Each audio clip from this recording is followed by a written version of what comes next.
We've got this audio loop here. It's just a basic kind of techno drum loop sample thing, and it currently takes up 2 bars, right? So a common use case of wanting to duplicate the clip is so that you could have it automatically looping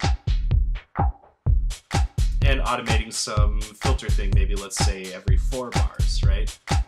So instead of duplicating the clip like you might with MIDI or in other tools, like if you were in arrangement mode, you would just duplicate the clip and affect your envelope as you go.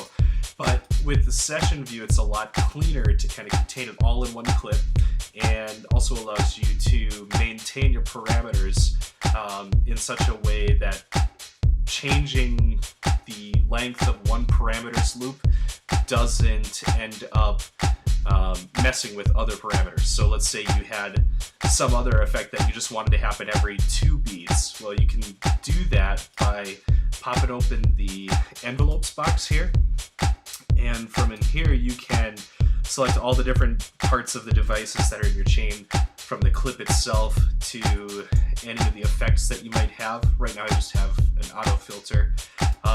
Kind of a quick shortcut, if you're not familiar, you can click a parameter, and whatever that parameter you last clicked will be what envelope you're looking at.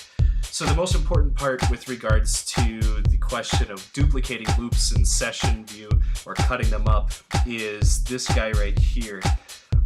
By default, all of the effect envelopes and whatnot are set up to be linked and looping to the same length as the clip itself. So in this example, your default filter is going to be set to go every 2 bars, right? So let's just do something like this.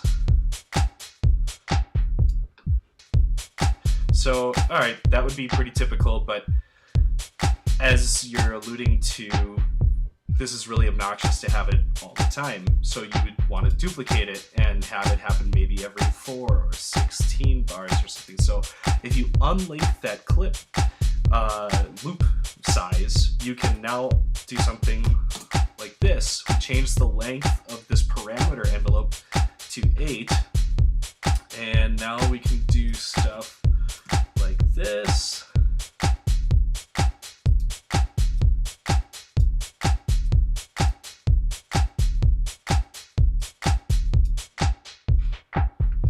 And we've still got our actual audio sample not being affected, not being affected by the length of other effect parameter loop lengths, which is really nice, because then it gives you the ability to do stuff like this. We'll take the frequency and we're just going to do, actually that's not going to work so well. Let's do something that's a little bit more obvious. Let's actually go into the clip itself. Oops. So we'll select the clip and we'll do volume modulation. And we'll just take this and we'll say every less than 1 bar. Let's do every 3 beats. This is going to be totally weird, but it's going to demonstrate what we're talking about here really well. So this is looping every 3 beats, which is really weird for a drum beat, but I think it demonstrates this really well. You probably want to use this maybe with something more like the filter envelope or something. But I'm really easily able to assign these other parameters to the loop clip and not mess with what I've already programmed. And then if I wanted to do things like duplicate it again or stretch this out to 16 bars, I can really easily do that without messing with other things. So a more practical example, let's open this back up to full volume and set this to like 4 bars, let's say. Okay. Actually, let's not do the clip envelope. Let's do sample offset modulation, and let's do just 1 bar. So this would be like cutting it in half, right? So every notch that we do up and down in this envelope shifts the loop back a 16th note or forward a 16th note. So doing something like this gives you kind of that shuffle effect.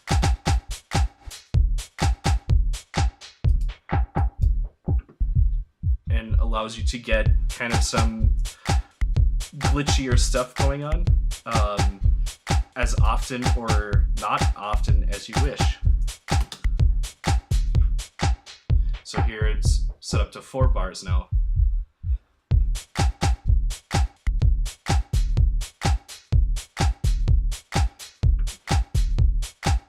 And of course, within this area, you can, I think I might have to draw a notch or something here. I'm not totally sure how copy pasting will work in this context, but I know that you can.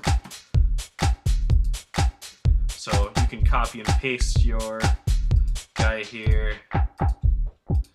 So we can make other minor adjustments or crazy adjustments if you want. Right? Doesn't make sense musically right now, but that's just because I'm just trying to show this. And so for within this context, you're able to take specific parameters and set them up to duplicate or cut in half, or, you know, here's an example where we're like beat repeating. Maybe we want to go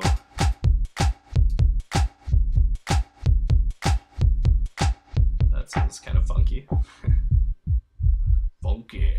Alright, so anyway, so yes, duplicating and cutting doesn't exist in the session view in the normal context like you would expect, where, sorry, I'm flipping all over the place, it's because I'm looking for the waveform, because the actual parameters that you're changing can in fact be unlinked and messed with on their own.